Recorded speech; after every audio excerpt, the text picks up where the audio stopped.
ಇದು ದೊಡ್ಡಬಳ್ಳಾಪುರ ಗ್ರಾಮಾಂತರ ಠಾಣಾ ವ್ಯಾಪ್ತಿನಲ್ಲಿ ಅಮಾವಾಸ್ಯೆ ದಿನ ರಾತ್ರಿ 4 ಜನ ಬಂದು ಬರಿಗಾಲಲ್ಲಿ ಬಂದು ಸೌಂಡ್ ಆಗ್ದಿರ ಎಲ್ಲ ಬಡಾವಣೆಯಲ್ಲಿ ಒಂಟಿ ಮನೆಗಳನ್ನ ಐಡೆಂಟಿಫೈ ಮಾಡಿ ಹೊರಗಡೆಯಿಂದ ಯಾರು ಲಾಕ್ ಮಾಡಿರ್ತಾರೆ ವಿಸಿಬಲ್ ಆಗಿ ಪಾಟ್ಲಾಕ್ ಏನು ಹಾಕಿದ್ದಾರೆ ಅಂಥವ್ರು ಗಮನಿಸಿ ಮನೆಯಲ್ಲಿ ಯಾರೂ ಇಲ್ಲ ಅಂತ ಕನ್ಫರ್ಮ್ ಮಾಡಿಕೊಂಡು ಒಂದು ಮನೆಗೆ ಹೋಗಿ 100 ಗ್ರಾಮ್ ಅಷ್ಟು ಒಡವೆ ಮತ್ತು ಬೆಳ್ಳಿ ಸಾಮಾನು ಕಳ್ತನ ಮಾಡ್ತಾರೆ. ಮತ್ತೊಂದು ಮನೆಯಲ್ಲಿ ಕಳ್ತನ ಮಾಡಿರ್ತಾರೆ.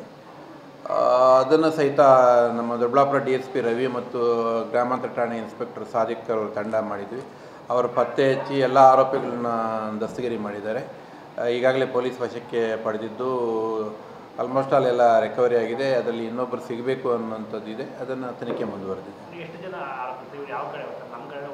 ಇಲ್ಲ, ಇವರೆಲ್ಲ ದಾವಣಗೆರೆಗೆ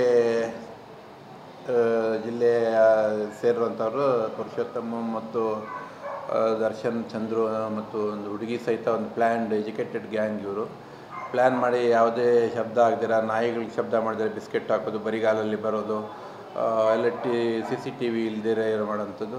ಬಂದು ಟ್ರೈನಲ್ಲಿ ಬಂದು ಇಳ್ಕೋತಾರೆ. ಟ್ರೈನಲ್ಲಿ ಬಂದು ಇಳ್ಕೊಂಬಿಟ್ಟು ರೈಲ್ವೆ ಸ್ಟೇಷನ್ ಸುತ್ತಮುತ್ತ ಐಸೋಲೇಟೆಡ್ ಲೇಔಟ್ಸು ಒಂಟಿ ಮನೆಗಳು ದೂರ ಮಾಡೋಂಥದ್ದು ಮಾಡಿಕೊಂಡು ಹೋಗಿ ಆಪೋಸಿಟ್ ಏರಿಯಾದಲ್ಲಿ ದೊಡ್ಡಬಳ್ಳಾಪುರದಲ್ಲಿ ಮಾಡಿ ಪರಪ್ಪನಗರದಲ್ಲಿ ಹೋಗಿ ಸೆಟ್ಲ್ ಆಗಿರ್ತಾರೆ. ಇಂಟ್ಯಾಕ್ಟ್ ಅವತ್ತು ಸೇಮ್ ನೈಟು ಮಾಡಿದರೆ ನೆಕ್ಸ್ಟ್ ಮರುದಿನವೇ ಮಧ್ಯಾಹ್ನದಷ್ಟೊತ್ತಿಗೆ ಅವ್ರನ್ನ ಪತ್ತೆ ಹಚ್ಚಿ ದಸ್ತಗಿರಿ ಮಾಡಿ.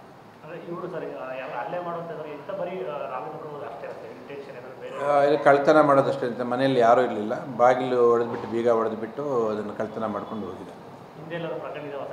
ಅವ್ರ ಮೇಲೆ ಪ್ರಕರಣಗಳಿದ್ದಾವೆ. ಈಗಾಗಲೇ 2 ಪ್ರಕರಣ ನಗರದಲ್ಲಿದ್ದಾವೆ, ತುಮಕೂರಲ್ಲಿದೆ. ಅದನ್ನು ಹಿನ್ನೆಲೆಯಲ್ಲಿ ಅವ್ರನ್ನ ಪತ್ತೆ ಹಚ್ಚಿ ಇದು ಮಾಡಿ